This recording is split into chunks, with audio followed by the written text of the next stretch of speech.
This channel does not promote any violence, harmful, or illegal activities. All content provided by this channel is meant for an educational and information purpose only.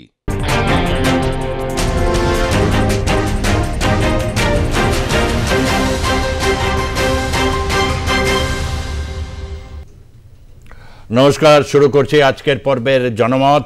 আমি সুজিত চট্টোপাধ্যায় রয়েছি আপনাদের সঙ্গে। আজকে বিশেষ দিন। আজকের এই বিশেষ দিনে নেতাজি সুভাষচন্দ্র বসুর জন্মদিন। আমরা প্রত্যেকবারই যারা বিভিন্নভাবে আমার প্রোগ্রামের সাথে পরিচিত, যে আমরা বিভিন্নভাবে দেখিয়েছি যে কিভাবে নেতাজির জীবনের উপর দিয়ে কিভাবে নানা রকম পর্যায়গুলো পেরিয়েছে। বিশেষ করে হচ্ছে তার অন্তর্ধান নিয়ে এত ধারাবাহিকভাবে আমরা যে আপনাদের কাছে তুলে ধরেছি এবং প্রত্যেকবারই সেটা একটা রেসপন্স আপনাদের কাছ থেকে পেয়েছি। আশা করি আজকেও সেই উদ্দেশ্যে আপনাদের কাছে যাব। যে জায়গাটার উপর আজকে স্ট্রেস দেবো সেটা হচ্ছে, দেখুন, সবাই আমরা জানি নেতাজি সুভাষচন্দ্র বসুর এই যে বর্ণময় এক বিস্তৃত জগৎ, সেই জগতের মধ্যে একটা দিক হচ্ছে রাজনৈতিক দিক, একটা সামরিক দিক। তার কারণ তিনি আমাদের ইন্ডিয়ান ন্যাশনাল আর্মির তিনি সর্বাধিনায়ক ছিলেন। ইন্ডিয়ান ন্যাশনাল আর্মি এই শব্দটি উচ্চারণ করলেই শরীরের মধ্যে একটা অন্যরকম শিহরণ আমাদের আছে।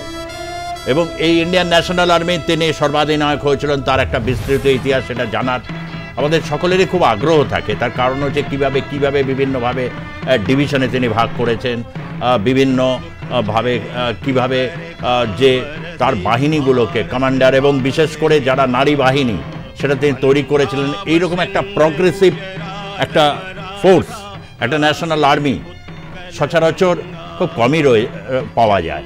নেতাজি সুভাষচন্দ্র বসু ব্যক্তিগত জীবনে তিনি তার লেখায় রয়েছে তিনি গ্যারিবল্ডির দ্বারা ভীষণভাবে প্রভাবিত ছিলেন এবং তার যে চেতনায়, মননে, স্বপ্নে এবং বিভিন্নভাবে সেটা যে পর্যবসিত হয়েছে তা বলার কোনো অপেক্ষা রাখে না।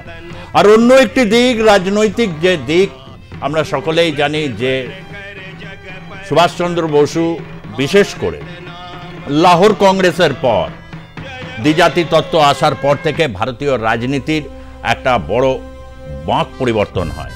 পূর্ণ স্বরাজের দাবিতে সুভাষচন্দ্র একেবারেই চিরকাল তার যে লড়াই, সে লড়াইয়ে তিনি কখনোই কম্প্রোমাইজ করতে চাননি।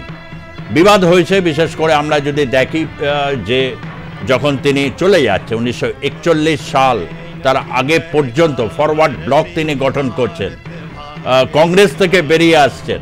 বিশেষভাবে যখন বিশ্বযুদ্ধের দামামা বেজেছে সেই সময় একেবারে সরাসরি ব্রিটিশের বিরুদ্ধে সর্বাত্মকভাবে ভারতবাসীকে নিয়োজিত করার জন্যে মহাত্মা গান্ধীকে বোঝাবার চেষ্টা করছেন, তবে ব্যর্থ হচ্ছেন। এই সমস্ত কিছু তিনি লিপিবদ্ধ করেছিলেন তার যে ইন্ডিয়ান স্ট্রাগল, সেই ঐতিহাসিক বইটি। এই বইটিকে নিয়ে অনেকেই পড়েছেন, অনেকে হয়তো পড়েননি। কেউ প্রচুর গবেষক রয়েছেন এই গবেষণার ক্ষেত্রে। ইন্ডিয়ান স্ট্রাগল একটা বড় রকমের সহায়ক শক্তি হয়েছে 1920 থেকে 1941 সাল। এই পর্যায়ক্রমটাকে তিনি ইন্ডিয়ান স্ট্রাগল সেই বইতে তিনি লিখে গেছেন। সেখানে একটি উল্লেখযোগ্য দিক, আজকে যে দিকটার উপর একটু দৃষ্টিপাত করব, আমরা সুভাষচন্দ্র বসুর সাথে গান্ধীর যে মতপার্থক্য সেটা নিয়ে প্রচুর চর্চা করেছি, প্রচুর চর্চা হয়েছে। সুভাষচন্দ্র বসুর সাথে জওহরলাল নেহরুর কোথায় কোথায় বাদ বিসম্বাদ, এই নিয়ে প্রচুর গল্প কাহিনী ছিল, কিন্তু পরবর্তী ক্ষেত্রে এই সমস্তগুলো কিন্তু অনেকটাই ধোপে টেকেনি। কিন্তু যে জায়গাটা খুব অনুচ্চারিত এবং যে ন্যারেটিভগুলো আমাদের কাছে তৈরি হয়েছিল সেটা হচ্ছে মোহাম্মদ আলী জিন্নাহ এবং সাভারকারকে নিয়ে তার যে বক্তব্য। বিশেষভাবে আমি মোহাম্মদ আলী জিন্নাহর কথা বলবো।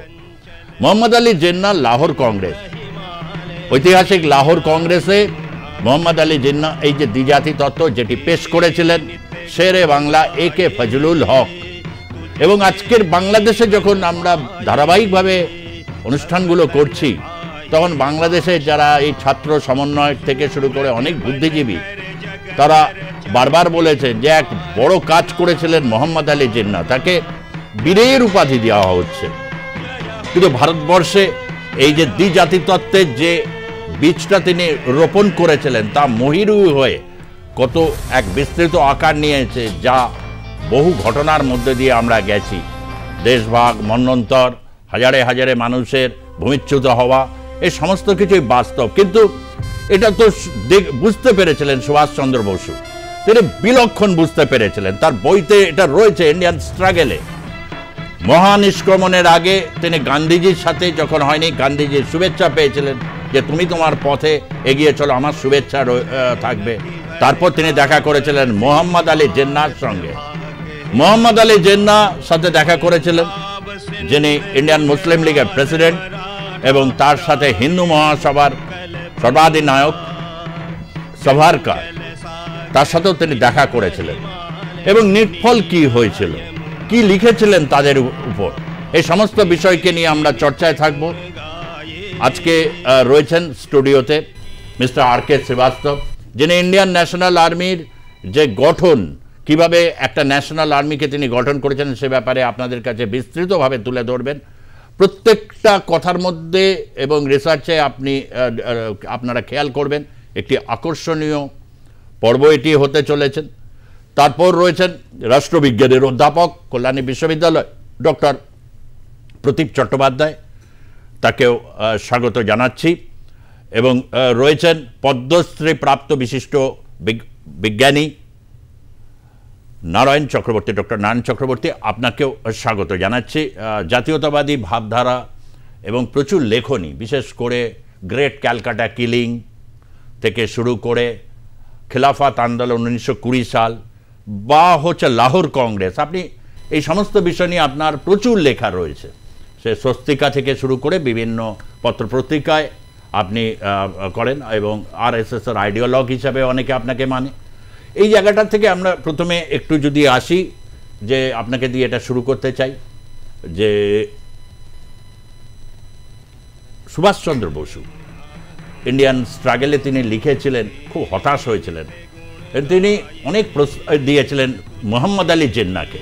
কিন্তু জিন্নাহর যে একগুঁয়ে মনোভাব, জিন্নাহর যে যেমন তিনি বিশ্বাস করতে চাইছেন না যে কংগ্রেস হচ্ছে হিন্দুদের স্বার্থকে রক্ষা করছে, মুসলমানদের স্বার্থ স্বাধীন ভারতবর্ষে বিপন্ন হবে, এবং তিনি দ্বিজাতি তত্ত্বের উপর ভিত্তি করে তিনি পাকিস্তান গঠনের প্রশ্নে অনড় অবস্থান নিয়েছেন, এই অবধি জানি। কিন্তু সুভাষচন্দ্র তাকে কনভিন্স করতে চেয়েছিলেন, বারবার বলতে চেয়েছিলেন যে ভারত যদি বিভক্ত না হয় সেটা হবে সবচেয়ে বড় কাজ, এবং সেই কাজ তিনি ব্যর্থ হয়েছিলেন।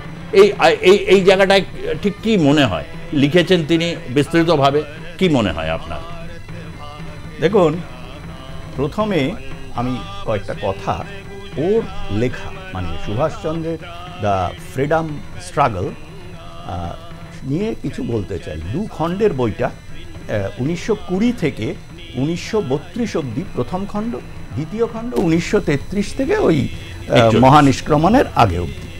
তো এখানে ওনার বক্তব্য থেকেই এটা বোঝা যাচ্ছে যে উনি কিন্তু বরাবর ভারতের পার্টিশন কোনো মতেই না হওয়ার বিরুদ্ধে ছিলেন, এবং উনি যে অখণ্ড ভারতের কথা বলতেন, অনেকে বলে যে উনি নাকি খুব ধর্মনিরপেক্ষ ছিলেন। এই ধর্মনিরপেক্ষ ন্যারেটিভটা এসছে কমিউনিস্টদের থেকে, এবং সুভাষচন্দ্র কখনোই ধর্মনিরপেক্ষ ছিলেন না। যদি থাকতেন তাহলে কিন্তু ওনার চিন্তাধারা, ওনার ভাবধারা অন্যরকম হতো। উনি হিন্দুস্থানের সমস্ত নাগরিক যারা ভারতীয় তাদেরকেই হিন্দুস্থানি এবং হিন্দু বলার পক্ষপাতী, যেটা সংঘেরও এখন বক্তব্য তাই। কিন্তু জিন্নাহর সঙ্গে ওনার যে প্রবল বিরোধ হয়, এবং জিন্নাহকে উনি ঠিক বোঝাতে ব্যর্থ হয়েছেন আমি মনে করি না। যেটা ওনার লেখা পড়ে মনে হয়েছে যে এটা একটা বিশাল ডিফারেন্স। জিন্নাহ আগে থেকেই ঠিক করে নিয়েছিলেন যে আমি কুকুরের মাথা হব সিংহের ল্যাজ হওয়ার থেকে। তিনি যে দ্বিজাতি তত্ত্বের কথা ওই লাহোর কংগ্রেসে প্রথম উঠেছিল, সেখানে জিন্নাহ এবং তার সহযোগীরা মুসলিম লীগের, তারা ধরেই নিয়েছিলেন যে এরা হিন্দুরা যেহেতু সংখ্যাগরিষ্ঠ, সুতরাং ব্রিটিশ ফর্ম অফ পার্লামেন্টারি ডেমোক্রেসিতে আমরা মাইনরিটি হয়ে থাকব। সেই ভয় থেকে এবং নেতৃত্ব না পাওয়ার হতাশা থেকেই তারা কিন্তু এই দ্বিজাতি তত্ত্বটা তোলে, এবং নেতাজির লেখার ছত্রে ছত্রে সেটা ফুটে উঠেছে যে উনি ওটা ঠিক বুঝেছিলেন। এবং জিন্নাহ এটা বলেছিলেন যেহেতু ইসলাম একটি স্বতন্ত্র জাতীয় সত্তা, মনে করুন এটা ইনভার্টেড কমার মধ্যে বলছি, যেহেতু একটি স্বতন্ত্র জাতীয় সত্তা, এরা অন্য কারোর সঙ্গে থাকতে পারবে না, তাদের আলাদা রাষ্ট্র চাই। এই জায়গাতেই কিন্তু সুভাষচন্দ্রের সঙ্গে তার বিরোধটা ছিল। সুভাষচন্দ্র কিন্তু তার যে ইসলামী মানুষজন ভারতীয়, তাদেরকে নিয়ে যুদ্ধে নামতে তার কোনো দ্বিধা ছিল না, এবং তারা ভারতীয়, তারা হিন্দুস্থানের নাগরিক। সুভাষচন্দ্রের চিন্তাধারাটা এই ছিল।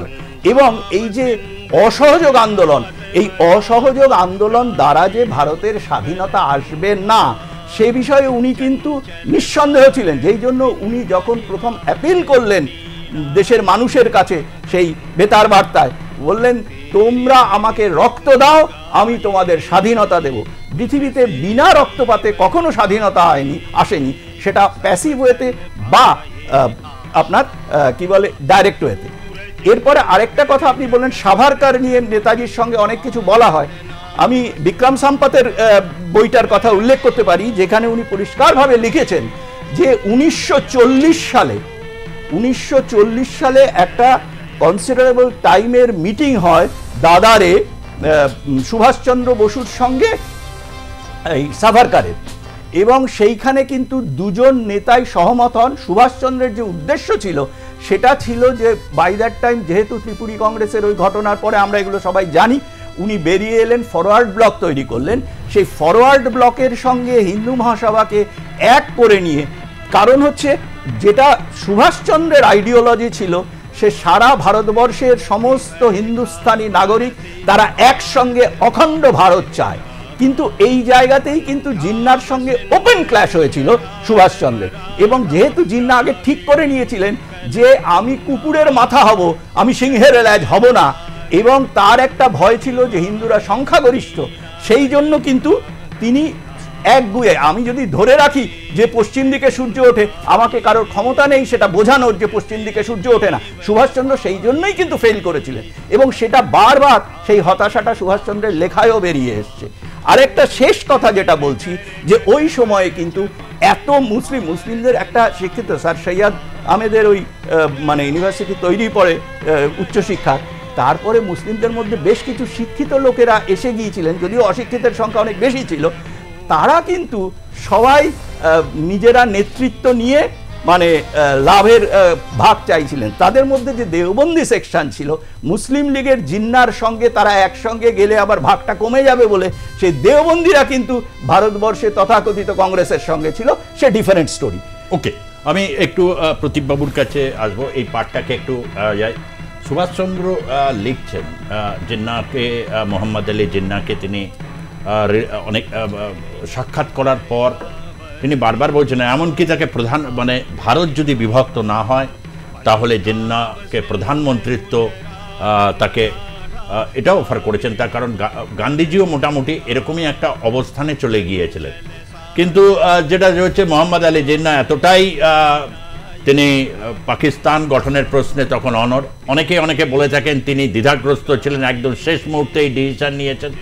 এটা অনেকটা তার ঐতিহাসিক ভিত্তি কি এ ব্যাপারে বলবো না, শুধু এটুকুনি বলতে পারি যে সুভাষচন্দ্র লিখছেন যে জিন্নাহ তার পরিকল্পনায় পাকিস্তান গঠন ব্রিটেনের সহায়তায় কিভাবে করা যায় সেই ব্যাপারে তিনি মগ্ন। অন্যদিকে সাভারকার প্রসঙ্গে তিনি বলছেন বিশ্ব পরিস্থিতি সম্পর্কে তার গভীরতা নিয়ে তিনি প্রশ্ন ছিল সুভাষচন্দ্র বসুর, এবং তিনি চাইছেন হিন্দুরা সামরিক প্রশিক্ষণ নিক এবং ব্রিটিশ সেনাবাহিনীতে যোগদান করুক। এই ছিল একটা তার একটা মূল্যায়ন তার নিজের লেখায়। প্রশ্নটা হচ্ছে এই জায়গাটা থেকে যে দেশটা ভাগটা করতেই হবে, এই ব্যাপারে কিন্তু জিন্নাহর অনর অবস্থান ভারতবর্ষের আজকে এবং হচ্ছে পাকিস্তান বাংলাদেশ যে পরিস্থিতির মধ্যে গিয়ে দাঁড়িয়েছে, সেখানে অনেকেই জিন্নাহ সম্পর্কে বলতে গেলে বলেন হি ইজ আ ভেরি মানে দুর্দান্ত, তিনি ইংরেজি বলতেন, দুর্দান্ত, he is a secular man basically, মানে তার মতো হার্ড নাট টু ক্র্যাক, তিনি সেকুলার। এগুলো শুনতে শুনতে ন্যারেটিভ শুনতে শুনতে বড় হয়েছি। তো এখন যখন এই বিষয়গুলোতে ব্যাপকতর চর্চা হচ্ছে, তখন এই প্রসঙ্গে একজন রাষ্ট্রবিজ্ঞান অধ্যাপক হিসেবে আপনি কি বলবেন? সুজিতা, প্রথমেই আপনাকে ধন্যবাদ জানাচ্ছি যে আপনি আজকের প্রজন্মের কাছে গবেষণার একটা নতুন দিক যেটা অনুচ্চারিত ছিল সেটা খুলে দিচ্ছেন, অর্থাৎ জিন্না এবং সাভারকারদের সম্পর্কে নেতাজি সুভাষচন্দ্র বসুর কি দৃষ্টিভঙ্গি ছিল। ফলে এটা একটা নতুন গবেষণার দিক, এটা আলোচনায় আনার জন্য R+ কর্তৃপক্ষকে ধন্যবাদ। দ্বিতীয় প্রশ্ন হচ্ছে যে দেখুন, এরা প্রত্যেকেই রাজনীতিবিদ ছিলেন, পলিটিক্যাল পার্সন। দুজন প্রত্যেকেই কিন্তু রাজনীতির ময়দানে একজন রাজনীতিবিদ ছিলেন, এবং রাজনীতি কোন পথে এগোয় না এগোয় এর সঙ্গে যারা অ্যাকাডেমিশিয়ান, যারা ইন্টেলেকচুয়াল, যারা বৌদ্ধিক মানুষ, তাদের চিন্তাভাবনাটা অন্যরকম। আজকে আমাদের কাজ হচ্ছে ফিরে দেখা, পুনর্মূল্যায়ন করা নেতাজি সুভাষচন্দ্র বসুর অবদান, জিন্নার অবস্থান এবং সাভারকারের অবস্থান। সেখানে একটা জিনিস প্রথমেই বলা যেতে পারে, নেতাজি সুভাষচন্দ্র বোস ছিলেন একজন আদ্যান্ত আবেগপ্রবণ মানুষ, ইমোশনাল পার্সন, ইমোশনাল ভিশনারি। একদিকে তিনি জাতীয়তাবাদী ছিলেন, একদিকে তিনি মানে সবাইকে নিয়ে একটা চলার কথা বলছিলেন, কিভাবে দ্রুততার সাথে স্বাধীনতা পাওয়া যায় সেভাবে ইন্ডিয়ান ন্যাশনাল আর্মি গঠনের কথা বলছিলেন। আবার অন্যদিকে তিনি আবেগও ছিলেন। অন্যদিকে জিন্না ছিলেন একজন কৌশলী রাজনীতিবিদ। তিনি জানতেন, যেটা একটু আগে বলছিলেন স্যার, যে তিনি জানতেন যে তিনি কোথায় গেলে তার সমাদরটা বেশি হবে, তিনি কোথায় গেলে তাকে যোগ্য মর্যাদা লোকে দিতে পারে। কিন্তু আপনি একটা সুন্দর কথা বললেন যে জিন্নাকে যে ন্যারেটিভ, সেই ন্যারেটিভটা কি কতটা ইতিহাস সিদ্ধ, কতটা ইতিহাস সিদ্ধ নয়। আজকে কিন্তু এই প্রসঙ্গ বলাই যেতে পারে যে আজকে যখন অখণ্ড ভারতের কথা বলা হয় বা অখণ্ড ভারতের কথা অনেকে বলে, অখণ্ড ভারত মানেই এই নয় যে পুরোটাই ভারতবর্ষ বা ভারতীয় উপমহাদেশ। অখণ্ড ভারতের কিছু দর্শন ছিল, সেই দর্শনটা হচ্ছে সবাইকে নিয়ে চলা, অ্যাকোমোডেশন। সেই দর্শনটা ছিল বহুত্ববাদ, প্লুরালিজম। এইগুলো কিন্তু নেতাজি সুভাষচন্দ্র বসু যখন তিনি কংগ্রেসে ছিলেন, যখন তিনি ফরওয়ার্ড ব্লক গঠন করেছিলেন এবং তারপরে খুব কম সময় তিনি ভারতের মাটিতে ছিলেন, কিন্তু ইন্ডিয়ান ন্যাশনাল আর্মি এইটা গঠন করে এবং এটাকে তিনি কিভাবে পরিচালনা করছেন তার মধ্যে কিন্তু তিনি দেখিয়েছিলেন যে ভ্রাতৃত্ববোধের কথা, তিনি দেখিয়েছিলেন বহুত্ববাদের কথা, তিনি দেখিয়েছিলেন নারীদের সম্মানের কথা। অর্থাৎ একটা জাতিরাষ্ট্র গঠন করতে গেলে আমার দৃষ্টিভঙ্গি পজিটিভ থাকতে হবে। আমার দৃষ্টিভঙ্গি একটু আগে বলছিলেন যে হিন্দুস্তানি, উনি কিন্তু যারা মুসলিম তাদেরকেও বলেছিলেন যে হিন্দুস্তানেরই তারা পুত্র, তা কন্যা। এমন নয় যে উনি হিন্দুস্তান বলতে শুধু হিন্দুদের বুঝিয়েছে। এই জায়গাটা আজকে পরিষ্কার করা দরকার। যদি হিন্দুদের প্রতি ওনার ন্যূনতম সহানুভূতি বেশি থাকতো তাহলে ইন্ডিয়ান ন্যাশনাল আর্মির গঠন বা ইন্ডিয়ান তার মহানিষ্ক্রমণের সময় তার যে সঙ্গী সেটা কিন্তু এই মানে যারা নির্বাচন করেছিলেন সেটা হতো না। ফলে আজকে এটা বলতে হবে যে নেতাজি সুভাষচন্দ্র বসু তিনি একজন জাতীয়তাবাদী সৈনিক, তিনি ভারতের স্বাধীনতা এবং ভারতের বহুত্ববাদ, সবথেকে বড় কথা reform, economic and social reform, অর্থাৎ সাধারণ মানুষের যে দুর্দশা দুর্ভোগ এটা কিভাবে আমি করতে পারি। এমন নয় যে আমাকে ক্ষমতায় থাকতে হবে, আমি ক্ষমতায়, আপনিই বললেন আমি এই জায়গাটায় যে ব্রিটিশের সহায়তায় পাকিস্তান গঠন, এটা উনি লিখছেন। আচ্ছা, লিখছেন কি, কার কথা বলছেন উনি? উনি তো নিজের কথা বলছেন না, উনি বলছেন যে জিন্নাকে সম্পর্কে বলতে গিয়ে বলছেন। তো তার ফলে কি, তার ফলে এটা পরিষ্কার যে আজকে দেখুন কমিউনিস্টরা যারা ওনাকে গালাগালি দিয়েছে আজকে তারা কিন্তু পিছু উঠতে বাধ্য হয়। আজকে যখন কমিউনিস্টরা পুনর্মূল্যায়ন করে নেতাজি সুভাষচন্দ্র বসুকে, তারা বলে তারা যে তাকে তোজোর কুকুর বলেছিল সেটা তাদের ভুল ব্যাখ্যা। ফলে আজকে এইটা পরিষ্কার যে ভারতবর্ষে যদি ব্রিটিশের সহায়তা নিয়ে কেউ কোনো তাদের রাজনৈতিক অভিসন্ধি লাভ করতে চায় সেটা কিন্তু নেতাজি সুভাষচন্দ্র বসু নয়, সেটা হচ্ছে মোহাম্মদ আলী জিন্না, সেটা সাভারকার।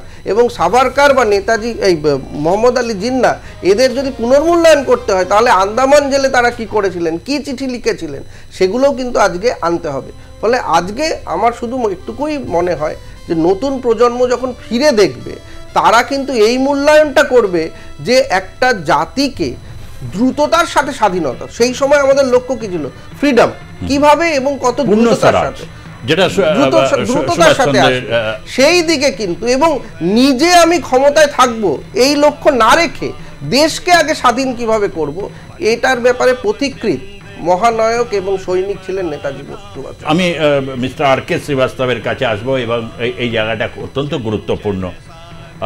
প্রদীপবাবু একটা জায়গায় বললেন সুভাষচন্দ্র বসু মোহাম্মদ আলী জিন্না বা হচ্ছে আমরা যদি সাভারকার দেখি হিন্দু মহাসভার তিনি প্রধান, বা অন্যান্য আরও সেই সময়কার বা জওহরলাল নেহরু, প্রত্যেকের রাজনীতিবিদ, তারা রাজনীতি করেছেন, তারা তাদের একটা ডেফিনিট দর্শন ছিল।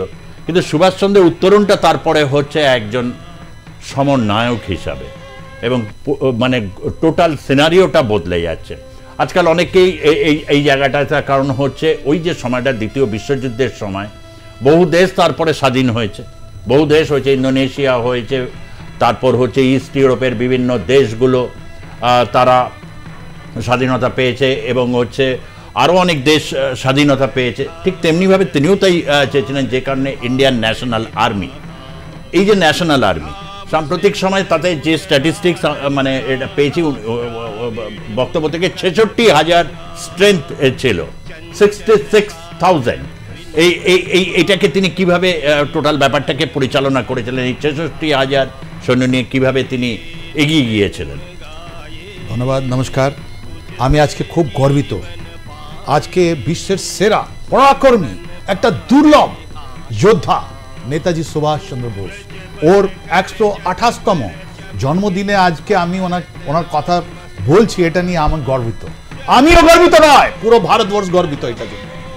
আপনি ওকে কি করে দেখছেন, ওনাকে নেতাজিকে? ওদের 3টা ডাইমেনশন আছে ওনার লাইফে। আপনি ওই যে অ্যাকাডেমিশিয়ান দেখতে চাইছেন, একটা পলিটিক্যাল লিডার হিসাবে দেখতে চাইছেন, বা একটা মিলিটারি কমান্ডার হিসাবে দেখতে চাইছেন। As a military commander, one of the greatest strategist, one of the biggest সেনানায়ক, the commander in chief of the defeated army. ওদেরকে কি করে মনোবল দিয়ে, আপনি তো নিজে বললেন 66,000, ওর মধ্যে 23,000 Indians, they lost their life, not a single word they said কি আমি দেশের জন্য মরেছি, ওদের জন্য। অনেকদিন পরে আমাদের দেশ বলেছে, এই দেশ আজকে জন্মদিনটা 23 জানুয়ারিটা আমরা পরাক্রম দিবস মানাবো। ওনার একটা স্ট্যাচু আমরা আমাদের দেশের যে আমাদের এই আছে, সরকার আছে, ওটা আজকে ইন্ডিয়া গেটে লাগানো হয়েছে, জানেন? আর ওটা সম্মান দেওয়ার জন্য পশ্চিমবঙ্গ থেকে কেউ যায়নি। এইটা আমাদের দুর্ভাগ্য যে কেউ বলছে জননায়ক, কেউ বলছে কিছু আরো, কিন্তু আমাদের জন্য উনি একটা যোদ্ধা, উনি একটা বিরল যোদ্ধা, উনি একটা মহানায়ক। উনি, আমার কাছে শব্দ নেই ওনার কাছে। Let's see first as a student, brilliant. আপনি ওনার বাড়িতে যান আজকে উড়িষ্যায়, আপনি দেখতে পারবেন স্কুল সার্টিফিকেট গুলো। আপনাদের বাচ্চাকে দেখান কি করে উনি স্টাডি করতেন, কি করে উনি নম্বর পেতেন। প্রেসিডেন্সি কলেজে ঝগড়াটা শোনান, আমাদের স্কটিশ চার্চে উনি গিয়েছিলেন, ওনার ওখানে দেখান, বা ICS এ উনি প্রথম 5 লোকের মধ্যে এসেছিলেন, ওটা শোনান। এ brilliant man, I am proud of him. এই বাংলা মাটি থেকে রামকৃষ্ণ পরমহংস হলেন, এই মাটি থেকে আমাদের বিবেকানন্দ হলেন, এই মাটিতে নেতাজি সুভাষ হলেন। নেতাজি সুভাষের আপনি যে বইটা বলছেন, ওর মধ্যে উনি বলেছিলেন, আমি স্বামী বিবেকানন্দ থেকে, আমার রামকৃষ্ণ পরমহংস থেকে আমি ওই ইন্সপিরেশন পাই। আমি একটু যেহেতু সময় আমাদের মানে ওনার যে স্ট্রাকচারটা, উনি কিভাবে স্ট্র্যাটেজির কথা বলেন, one of the greatest strategist, সেই স্ট্র্যাটেজির জায়গাটা ঠিক কি ছিল, যদি এটা একটু বলেন, যেহেতু আপনি এই ব্যাপারটা নিয়ে প্রচুর কাজ করেন। আপনি এই যে পলিটিক্যাল লিডার, ওনাকে তো আজ Congress president, differences with Mahatma Gandhi আপনি বললেন, রাইট? কিন্তু আপনার 1928-এ কংগ্রেসের এটা এখানে অধিবেশন হয়েছিল পার্ক সার্কাসে, ওর কথাটা আপনি বলেছেন। 31 ইয়ার ওল্ড নেতাজি সুভাষ বোস, ওখানে 2000 ভলেন্টিয়ার নিয়ে মতিলাল নেহরু হাওড়া স্টেশনে এসেছিলেন, ওনাকে ঘোড়ায় নিয়ে আজকে যে আপনি শ্যামবাজারে যে ছবিটা দেখছেন, আমাদের নেতাজি ছবিটা দেখছেন, ও সময়কার ছবি। আপনি ওনার বাড়ি এখানে এলগিন রোডে যাবেন, ওই পোশাকটা আপনি দেখতে পারবেন। 31 year old man, he was not even Congress president. ওনার কি ক্ষমতা ছিল, থ্যাংক গড, বা আমি কি বলবো আপনাকে, ও সময়ও গান্ধীজি ওনাকে রিডিকুল করেছিলেন, circus at the Park Circus. ওনার একটা স্টেটমেন্ট ছিল, গার্ড অফ অনার দেওয়া হলো মতিলাল নেহরুকে কত ভালোভাবে, তাই যে politician, he was organiser, great organiser, and উনি একদম বিলকুল মিলিটারি, উনি আর্মি কর্নেল। আমি ব্রিটিশ টেলরকে বলেছিলেন আমাকে সেম রকমের আমাকে ডিজাইন করে দাও, আমি ওই ড্রেসটা পরতে চাই। তো নেতাজির মধ্যে একটা মিলিটারি লিডারশিপ ছিল। 1928 উনি দেখিয়েছেন, পুরো বিশ্ব দেখেছে। আজকে ওনার যতগুলো ছবি আছে আমরা যে দেখছি, ওটা ও সময়কার, রাইট? নাও এখন আমি বলি, আমি মিলিটারি কমান্ডার হিসাবে আপনি জানতে চাইছেন, ওনার মনে যেটা হলো 1941 থেকে, জানুয়ারি থেকে, যখন এলগিন রোড বাড়ি ছেড়ে উনি একটা আমারও হাসি এসে যায়, উনি একটা ছদ্ম নাম নিয়েছিলেন জিয়াউদ্দিন। এই জিয়া শব্দটা আমি জানি না, বাংলাদেশেও আছে, পাকিস্তানেও আছে, আমাদের ইন্ডিয়াতে আমাদের মহান নায়ক নেতাজি হয়তো ওনার থেকে ইন্সপিরেশন নিয়ে মা ছেলেরা নিজের বাচ্চার নাম জিয়াউদ্দিন করে জিয়া করছেন।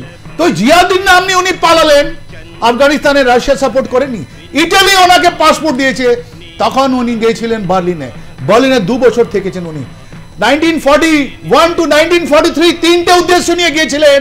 উনি গিয়েছিলেন, বলেছিলেন, আপনি বলছেন তো মিলিটারি স্ট্র্যাটেজিস্ট, উনি not only military strategist but he was greater than that, he was A greater Statesman of the world. উনি প্রথমটা কি বললেন, আমার গভর্নমেন্ট ইন এক্সাইল আমাকে একটা রিকগনিশন চায়। নাম্বার 2 উনি বলেন আমাদের একটা ভয়েস চাই, যে আমাদের কথাগুলো আমাদের ভারতবাসী শুনতে পারবে। আর তৃতীয়, আমি একটা ইন্ডিপেন্ডেন্ট আমি আর্মি গড়ে তুলব।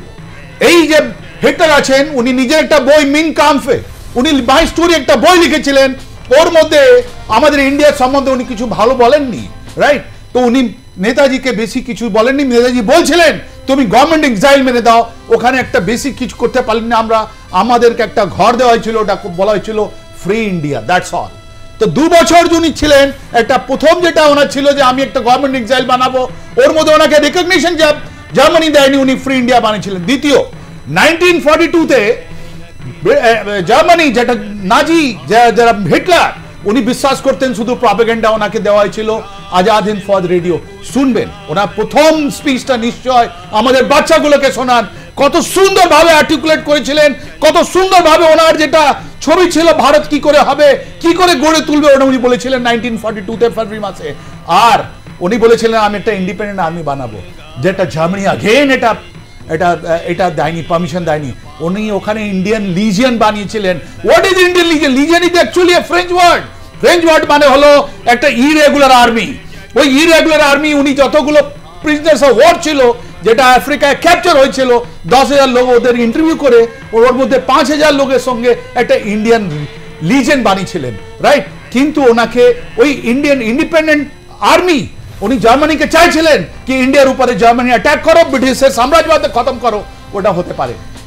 তখন ফেব্রুয়ারি 1943-তে উনি একটা সাবমারিন জার্নি করলেন, 900 kilometre, the first Indian to travel in underwater for 3 months. 3 months উনি ওখান থেকে জার্মানি হয়ে আপনার ম্যাডাগাস্কারে 600 কিলোমিটার দূর একটা U-180 একটা জার্মানি সাবমারিন থেকে আবার এখান থেকে জাপানের একটা সাবমারিনে উনি এক্সচেঞ্জ হলেন। অদ্ভুত। দ্বিতীয় বিশ্বযুদ্ধে 2 জন সিভিলিয়ান, ওদেরকে এরকম করা সম্ভব হয়নি, এটা অদ্ভুত। এটা মানে আমরা দেখে, আমরা আজকে আমরা যারা ডিফেন্স ফোর্সে আছি, নেতাজি কি করে করলেন, 3 মাস কি করে করলেন, ওর মধ্যে কাটালেন কেন? যে দিনের বেলা তো ওটা সাবমেরিন জলের ভেতরে থাকতো, উনি দিনের টাইমে, এটা রাত্রির টাইমে একটু একটু করে আসতো। He was having a difficult time, great leader. তারপর উনি এখানে ম্যাডাগাস্কার, যে এখন ইন্ডোনেশিয়া আছেন, ওখানে নামলেন, আর ওখানে জাপানে গেলেন। এখান থেকে একটা ফেজ শেষ হলো, একটা নতুন ফেজ আরম্ভ হলো। বিকজ 1943-তে জাপানিজরা শুনেছিল কি জার্মানিতে একজন লিডার আছেন যিনি একটা নতুন আর্মি বানাচ্ছেন, যার কাছে ক্যাপাবিলিটি আছে, লেটস কল হিম। এন্ড দেখেন Tojo was the prime minister. যখন উনি তোজোর সঙ্গে গেলেন, একটাই কথা বললেন, will you accept my government in exile? Only one word, he said yes, I am going to accept your proposal. এটা প্রথম গভর্নমেন্ট ইন এক্সাইল যিনি রেকগনিশন পেয়েছেন আমার নেতাজি সুভাষচন্দ্র বোস, ওটা ছিল জাপানিজ। এন্ড তারপর থেকে আইনে আরম্ভ, এটা আলাদা কথা। এক্স্যাক্টলি। আমি এই যে আপনার নিশ্চয়ই বুঝলেন যে কতটা ফেজ যেত, যে 2 বছর জার্মানিতে। এই বছর প্রয়াত হয়েছেন বিশিষ্ট চলচ্চিত্রকার শাম বেনেগাল। শাম বেনেগালের একটি বিখ্যাত ছবি দ্য বোস ফরগটন হিরো, সেখানেও এই দৃশ্যটা রয়েছে। বা যারা করেছে, যে বারবার চেষ্টা করেছিলেন যে জোসেফ স্ট্যালিনের সাথে তার যাতে সাক্ষাৎ হয়, এবং কাবুলে যে দূতাবাসটা ছিল সেখানে উনি ট্রাই করেছিলেন, সোভিয়েত দূতাবাস, কিন্তু কোনোভাবে এটা সম্ভব হয়নি। তারপর তার সিদ্ধান্ত অন্যদিকে যায়।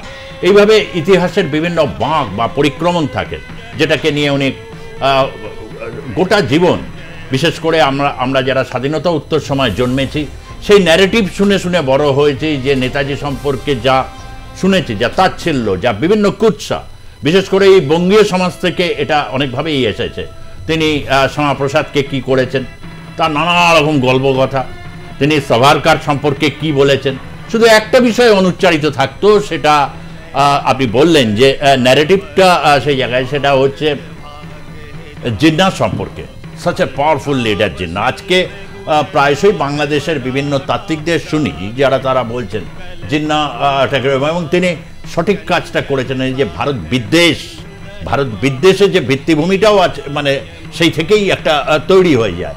এই জায়গাটা বিলক্ষণ, মানে এত বড় তার ডিফিট, মানে কনভিন্স করতে পারলেন না এত যারা লিডার, যারা সকলের স্বাধীনতার জন্য লড়াই করছে ব্রিটিশের সাথে।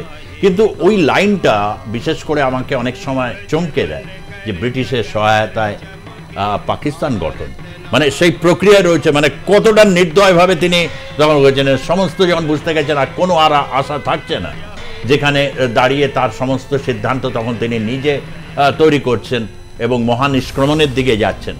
এরকম একটা জায়গা থেকে আজকে দাঁড়িয়ে ঠিক মূল্যায়নটা কি হওয়া উচিত? ইভেন বা আপনাকে যদি এই প্রশ্নটা করি, যেটা নিয়ে খুব বিতর্ক এখন হচ্ছে, যে 1947 সাল আদপেই ভারতের স্বাধীনতা হয়েছে কিনা, এটা নিয়ে মোহন ভাগবত একটা স্টেটমেন্ট ইতিমধ্যে দিয়েছেন। এই জায়গাগুলো কেন আসছে কি মনে হয় আপনার? আমাকে বলছেন, দেখুন আমরা তো নেতাজির এখানেই আজকে এসেছি। নেতাজির আমি খুব অল্প কথায় কিন্তু বলেছিলাম তখন, যে নেতাজি বুঝে গেলেন যে জিন্নাহ ধরেই নিয়েছে যে পূর্ব দিকে সূর্য ওঠে না, এটা আমি বুঝবো না। সেই জন্য সেটাই ছিল নেতাজির ক্ষোভ, এবং যেটা তার লেখায় ঝরে পড়েছে, যে জিন্নাহ চেয়েছিলেন যে আলাদা রাষ্ট্র গঠন করতে, এবং যেটাকে ব্রিটিশ বিভিন্ন আমাদের দেশে পাঠানো নেতা এবং ব্রিটিশ পার্লামেন্ট, বিশেষ করে চার্চিলের সময়ে এই জিনিসটাকে খুব বেশি ফ্যানিং করা হয়েছিল। এবং নেতাজি সুভাষচন্দ্র বোস হচ্ছেন প্রথম ভারতীয় নেতা যিনি এটা পরিষ্কারভাবে বুঝে লিখে গিয়েছিলেন যে জিন্নাহ চাইছে পাকিস্তান গঠন করা, ভারতকে ভাঙা, এবং সেটায় সার্ভ করবে ব্রিটিশ ইন্টারেস্ট, সেটা সার্ভ করবে একটা ভারত এবং পাকিস্তানের পার্মানেন্ট বিদ্বেষ, যেটার ভিত্তি হবে ইসলাম।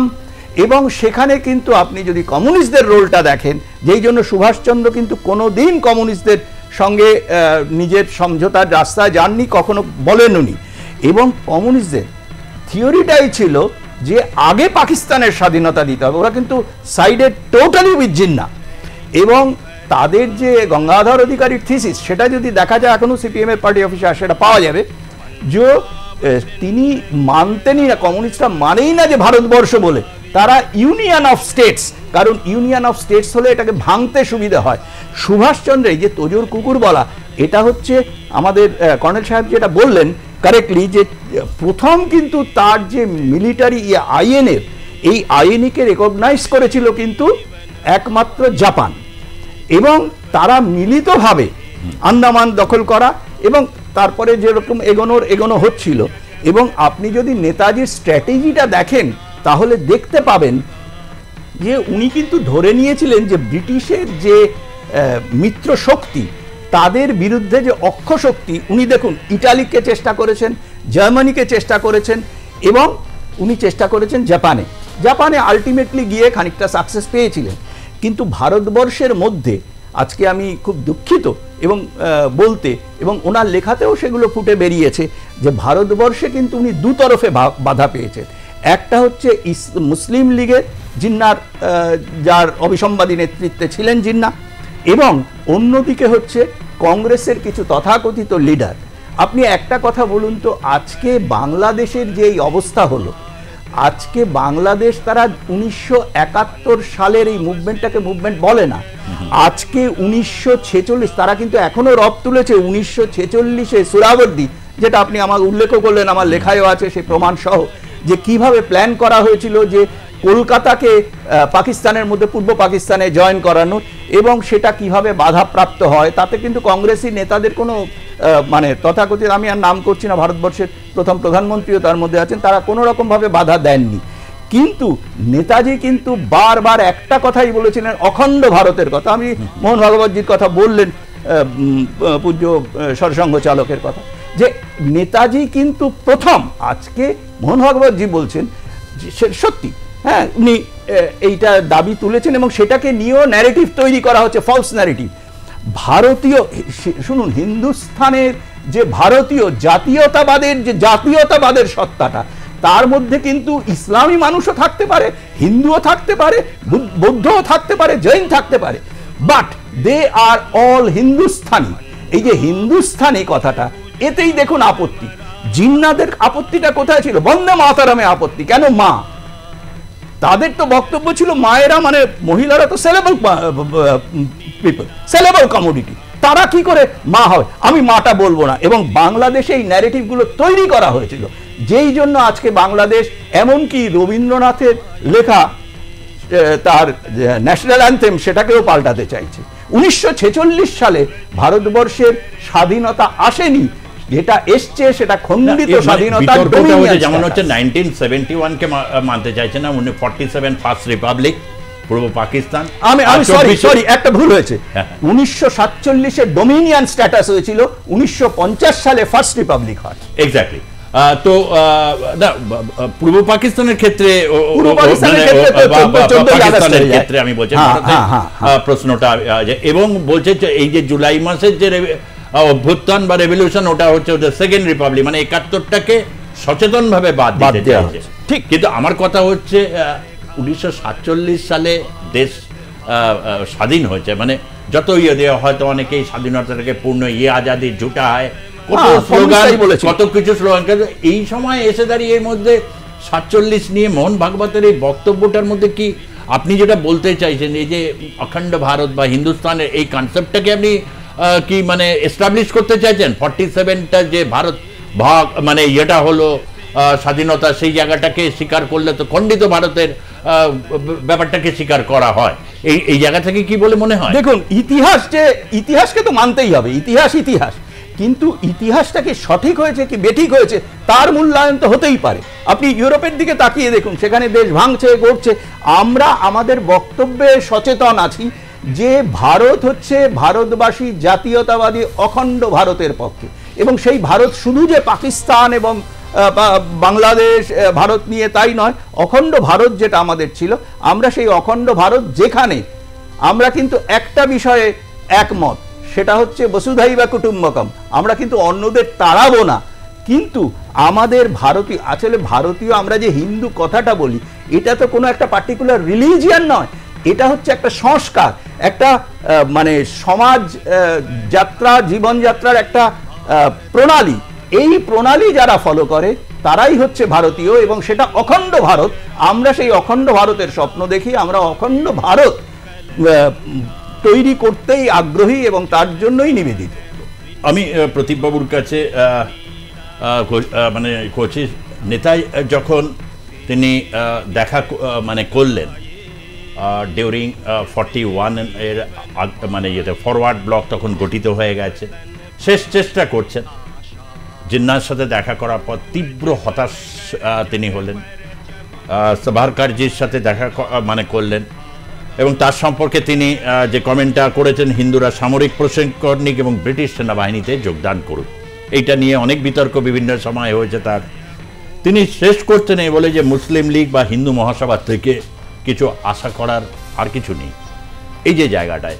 কিন্তু আজকের দাঁড়িয়ে পরিস্থিতি যে জায়গায় গিয়ে দাঁড়িয়েছে, যে অখণ্ড ভারতের তার যে স্বপ্নটা, যে ভারত যাতে খণ্ডিত না হয়, এমনকি দরকার পড়লে মোহাম্মদ আলী জিন্নাহ প্রধানমন্ত্রী পর্যন্ত মানে হবার জন্য রয়েছে, যাতে হওয়া যায়, কিন্তু কোনো চেষ্টাই সফল হলো না।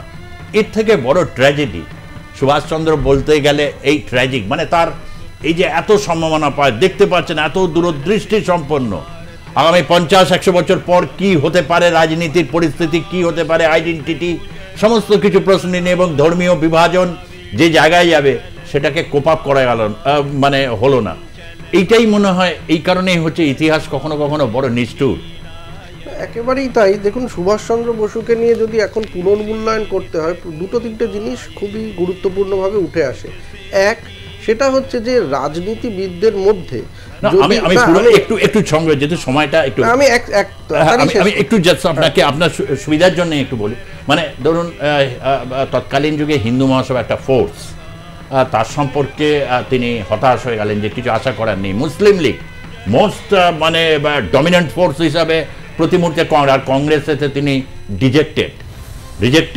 ডিজেক্টেড যে শব্দগুলো, মানে এই জায়গা থেকে দাঁড়িয়ে তার যে পরের মানে যে উত্থানটা, সেটা তো একটা সম্পূর্ণ অন্য দিক। এইটা কেন, মানে তাহলে মানে তখন তিনটে পোলে ভাগ হয়ে গেছে দেশ। আমি এটাই বলছি যে দেখুন, পুনর্মূল্যায়ন তো বিভিন্ন আঙ্গিক হতে পারে। একটা আঙ্গিক অবশ্যই তার রাজনৈতিক বর্ণময় চরিত্র, এবং সেখানে কিন্তু একটা জিনিস যে এই যে জিন্না বা সাভারকার, যার সঙ্গে তার অনেক মতবিরোধ, যাদের ওপর তিনি হতাশ, তাদের সঙ্গে কিন্তু তার ব্যক্তিগত যে সৌহার্দ্যপূর্ণ সম্পর্ক সেটা কিন্তু রয়েছে। আজকে যে আমরা দেখি যে রাজনীতিতে খুব খারাপ কথা একে উদ্দেশ্যের বিরুদ্ধে বলছে, তা কিন্তু নয়। জিন্না কিন্তু সুভাষকে পরামর্শ দিয়েছিলেন যে আইএএস পরীক্ষায় বসার জন্য, ফলে এবং আইসিএস পরীক্ষা, এবং তিনি সেটা পালন করেছিলেন, বসেছিলেন। জিন্নাকে তিনি পার্সু করার চেষ্টা করেছিলেন। সাভারকারের সঙ্গেও খুব সৌহার্দ্যপূর্ণ সম্পর্ক আলোচনা হয়েছিল। ফলে একটা জিনিস খুব গুরুত্বপূর্ণ যে তিনি শেষ চেষ্টা করেছিলেন, কিন্তু আমাদের দুর্ভাগ্য হচ্ছে, এবং যেখান থেকে আমি মনে করি যে উনি কিছুটা আবেগতাড়িত, যে উনি ভারতের মাটিতে থাকলেন না। এইটা কষ্টকর, কারণ আজকে যদি মানে উনি মহানিষ্ক্রমে না গিয়ে উনি চেষ্টা করতেন, উনি আসলে হতাশ হয়ে চলে গেলেন যে আমাকে যা করতে হবে এদেরকে বুঝিয়ে আর পারবো না, আমাকে বাইরে থেকে করতে হবে। এটা না করে উনি যদি থাকতেন মানে এইখানে, তাহলে বোধহয় আমাদের ভারতবর্ষের যে স্বাধীনতা, তার যে আঙ্গিক, এগুলো সম্পূর্ণ ভিন্ন হতো। এবং জিন্নাও তো বলেছিলেন যে ওনার সাথেই আমার কথা বলতে আমার ভালো লাগে, বা উনি একটা মানুষ যার এই রাজনীতি চক্রের মধ্যে যার সঙ্গে আমি কথা বলে সুখ মানে ভালো আমার এটা আছে। দ্বিতীয় কথা যে দেখুন, আজকে আমি যদি বলি যে অখণ্ড ভারত, খণ্ডিত ভারত, এইগুলো আমি বারবার বলছি যে এই বক্তব্য হওয়ার ফলে আমরা 47কে কি অস্বীকার করছি?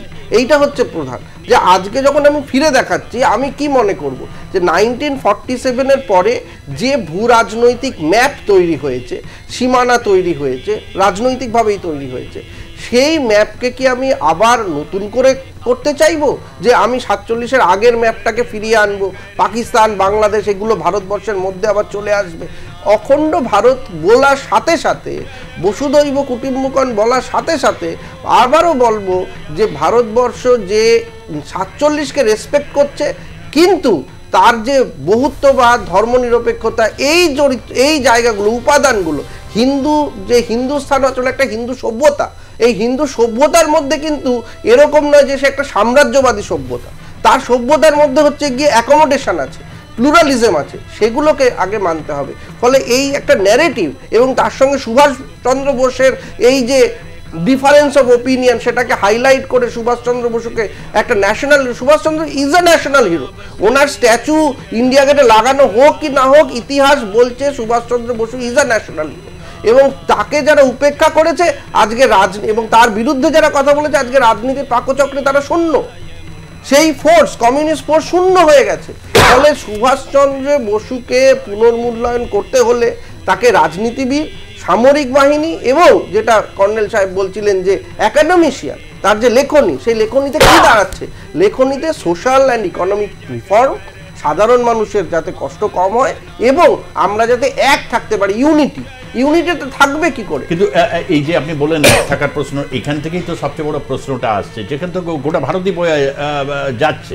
1920 কথাটা বললেন নারায়ণবাবু, তিনি বলছেন 1920 পর থেকে মহাত্মা গান্ধীর ভূমিকা নিয়ে তৎকালীন হিন্দু মহাসভা বা পরবর্তী সময় প্রবল মানে তার সম্পর্কে, তার প্রত্যেকটা ব্যাপারকে নিয়ে বিভিন্ন সময় সমালোচনা হয়েছে। এবং তারপর যে আমরা দেখেছি 1948 সালে কি হয়েছিল, একটা তো এটা একটা দিক, কংগ্রেসের মধ্যে অ্যাকোমোডেশনস, কিন্তু সে অ্যাকোমোডেশনস না পেরেছেন সুভাষচন্দ্র, না হয়েছে অনেকগুলো দিক অনুচ্চারিত হয়েছে। গান্ধীজির আমরা পরিণতি দেখলাম তারপরের দেশের এই পর্যায়টা, এবং সবচেয়ে এইখান থেকে দাঁড়িয়ে হচ্ছে জিন্নার ভূমিকাটা। কিন্তু সেই ভূমিকাটা আপনি কি মনে করেন ভারতবর্ষের রাষ্ট্র যেটা বা ইতিহাসবিদরা তার প্রতি একটু বেশি পরিমাণেই একটু মানে সদয় ছিলেন? তার যে ব্রিটিশের প্রতি তার যে এই যে সহায়তা, তাদের সহায়তা নিয়ে একটা দেশ গঠন তিনি করতে চাইছেন ভারতকে নিয়ে, সেটা কি সেইভাবে কেউ জানা যায়? তার সম্পর্কে বলা হয় তাদেরকে কায়েদে আজম, যারা তার মানে দেশে থাকেন তারা ওটা মানতেই পারে। কিন্তু ভারতবর্ষে এই ন্যারেটিভটাকে হয়েছে যেটাও কি দুর্ভাগ্য নয়? এটা কি সুভাষচন্দ্র বসুর প্রাপ্য ছিল? তিনি যেটা নিজে লিখে গেছেন, এই জায়গাটা আমি কিছুতেই একটু মেনে নিতে খুব অসুবিধা হচ্ছে যে আজকের জেনারেশনসকে যেখানে এই সাম্প্রদায়িকতার ভয়ঙ্কর একটা পরিস্থিতির মধ্যে দিয়ে গিয়ে যেতে হচ্ছে, সেখানে আমার মনে হয় যে পূর্ণাঙ্গ মূল্যায়ন এবং তার অনেক বেশি হার্শ হওয়া উচিত ছিল। অবশ্যই তাই। দেখুন, এখানের ইতিহাসবিদরা একজন কমিউনিস্ট আন্দোলনের একজন পুরোধা ডাঙেকে নিয়ে, ডাঙের চিঠিকে নিয়ে যেভাবে বলেছেন যে ডাঙে ব্রিটিশের সঙ্গে সম্পর্কযুক্ত, সেরকম সাভারকারের চিঠি বা সুভাষচন্দ্র বসুর জিন্নার সম্পর্কে মূল্যায়ন, সেগুলো নিয়ে কিন্তু আলোচনা খুব দামি কথাটা বলেছেন। এসে ডাঙ্গে তার মতো ওইরকম ট্রেড ইউনিয়নিস্ট তার চিঠি নিয়ে বা সুভাষচন্দ্রকে নিয়ে মন্তব্য বা সাভারকারের চিঠি নিয়ে, এটা তারা ভুলে যান যে লন্ডনে থাকাকালীন সাভারকারের সাথে অন্তত 3 বার লেনিনের দেখা হয়েছিল। তার কারণ হি ওয়াজ ইন এক্সাইল সেই সময় 1905-এর ব্যর্থ বিপ্লবের পর, বিশেষ করে হচ্ছে লন্ডনে, সেখানে হচ্ছে লাইব্রেরিতে খুব মানে সময় একদম কম। আপনি আইনের ওই পর্যায়টা একদম লাস্ট কনক্লুশনে হচ্ছে যে মৈরাং অবধি আসার পরই হয়ে যায় এবং একটা বীরত্বপূর্ণ ইতিহাসে একটা পথ চলা একটা পরিণতি ঘটে এবং ইতিহাস এই জায়গাতেই হচ্ছে। তার জন্মসাল আমরা জানি, কিন্তু মৃত্যুদিন যতক্ষণ অবধি একটা কনফার্মেশন রাষ্ট্র থেকে এটা না হবে বা আন্তর্জাতিক সংস্থা, ততদিন অবধি কিন্তু আমরা বলবো নেতাজি জীবিত। কেন তাই? ভারতের 900 সাল আমাদের বিদেশি গোলামি থেকে যদি কেউ আমাদের প্রথম রাষ্ট্রপতি, আমাদের প্রথম প্রধানমন্ত্রী, আমাদের প্রথম ডিফেন্স মিনিস্টার, ইনি ছিলেন আমাদের নেতাজি সুভাষচন্দ্র বোস। ইনি ছিলেন সিঙ্গাপুরে এনে, আপনাকে বলেছি 1943-তে যখন প্রোক্লেমেশন হয়েছেন, ইনি হেড অফ স্টেট, ইনি ছিলেন আমাদের প্রথম প্রধানমন্ত্রী। আর ইনি ওদিন প্রতিশ্রুতি দিয়েছিলেন, আমি ভারতীয় তিরঙ্গা প্রথমবার আমি যাব, আমি ভারতের মাটিতে দেব, ওইটা আন্দামান নিকোবর। আর 1944-এ আমাদের Moirang, battle of Imphal and battle of Kohima, 1944-এ এপ্রিল মাসে উনি ওখানে গিয়ে ঝান্ডা দিয়েছেন। আজকে ময়রাঙ্গে গিয়ে দেখুন। আর ওই উনি কি বললেন জানেন? 6টা জিনিস ওখানে ডিসাইড হলো। নাম্বার 1, আমরা আজাদ হিন্দ ফৌজ, আমরা আজাদ হিন্দ গভর্নমেন্ট। ওনাদের কাছে টাকা ছিল, ওনাদের কাছে সবকিছু, উনি যে গভর্নমেন্ট উনি এস্টাবলিশ করলেন। এটা strategist, statesman, person par excellence. ওনার তুলনা বিশ্বে কোনো জায়গা হয় না, যিনি কিছু না থেকে উনি অনেক কিছু গড়ে তুললেন। ওটা জানা উচিত ছিল। আপনারা এই পলিটিক্যাল জিনিসের মধ্যে ওনাকে ওরা ট্যাঙ্গল করবেন না। তৃতীয়, ওনাকে নেতাজি কে বললো? জার্মানিতে বলা হলো, উনি বললেন জয় হিন্দ বলবে আমাদের, ওই জয় হিন্দ, বিকজ ওখানে অনেকগুলো ফৌজিরা ছিলেন, ওকে মোটিভেট করলেন। আপনি তো নিজে বলছেন 60,000-এর মধ্যে 26,000 লোক নিজের প্রাণের বলিদান দিল। ওরা তো কোনোদিন বলেনি, কোনোদিনই চাইনি, ওরা কোনোদিন তাম্রপত্র চাইনি। আর 19 না দাঁড়ান, এটা একদম লাস্ট দিকে আমি বলছি, 1940 ওনার 17 আগস্ট 1945-এর পর ওনার ফেব্রুয়ারি মাসে 1946-এ একটা নেভাল একটা মিউটনি হলো, তারপর জবলপুরে আর্মি মিউটনি হলো। ব্রিটিশ গুলো বুঝতে পারলেন এটা নেতাজির শব্দ। নেতাজি জীবিত, নেতাজি জীবিত, আজকেও আছেন, নেক্সট জেনারেশনে আছেন, ওনার সবার মনে আছে। আর এই যে কদম কদম আপনি বলতে চাইছেন যেটা নৌবিদ্রোহ 1946 ব্রিটিশ এবং ইংল্যান্ডে পট পরিবর্তন হলো, লেবার পার্টি ক্ষমতায় এসে লোক যিনি করলেন, এক্স্যাক্টলি লেবার পার্টি ক্ষমতায় এসে বলল ভারতবর্ষের স্বাধীনতা অতি দ্রুত সম্পন্ন করতে হবে। তার কারণ যতদিন থাকবে তাহলে ব্রিটিশ সৈন্যের পক্ষে 2.5 লাখ ডিসএমবডিড সোলজার এখানে ছিল, যারা ওয়ার্ল্ড ওয়ার 2-তে ওদেরকে ডিসএমবডিড করা ছিল। ওরা এগেইনস্ট 40,000 ব্রিটিশ সোলজার ছিল। ওরা জানে ওরা কিছু কাটা হবে, ওরা বললো অ্যাটলি বললো আমি যাচ্ছি। তা আমাদের নেতাজি যে যা যোগদান হলো আমাদের ইন্ডিপেন্ডেন্সে, এটা অতুলনীয় যোগদান। ওনা পিসিআর থেকে বলা হচ্ছে, তার কারণ হচ্ছে এই ধরনের ব্যক্তিত্বকে প্রত্যেকবারই আমরা যখন দেখি, তবে এটা কথা দিলাম যে এই যে এখন ভারতবর্ষের একটা অভিমুখ তৈরি হয়েছে, এখনকার রাজনৈতিক ন্যারেটিভগুলো যেভাবে তৈরি হচ্ছে, ইতিহাসকে আমরা নিয়ে আসবো এবং যে জায়গাগুলোতে তার বক্তব্য নারায়ণবাবু বলছিলেন যে আমরা ইন্ডিয়ান স্ট্রাগলের বিভিন্ন পর্যায়গুলোকে ঠিক কী তিনি বলছেন, আগামী সময়ে আমরা কিন্তু এটাতে ধারাবাহিকভাবে আমরা অবশ্যই যাব, কথা দিলাম আপনাদেরকে। ধন্যবাদ মিস্টার আর.কে. শ্রীবাস্তব, প্রতিরক্ষা বিশেষজ্ঞ, আপনাকে ভাষ্যকার, আপনাকে ধন্যবাদ। ডক্টর প্রতীক চট্টোপাধ্যায়, আপনাকে ধন্যবাদ। ডক্টর নারায়ণ চক্রবর্তী, আপনাকেও ধন্যবাদ। ধন্যবাদ আপনাদেরকেও যারা দেখলেন আজকের পর্বের জনমত। থাকবে এটা ইউটিউবে, নিঃসন্দেহে আপনারা পরবর্তী সময় অর প্লাস ডিজিটাল আপনারা ক্লিক করবেন, সাবস্ক্রাইব করবেন। ধন্যবাদ, নমস্কার।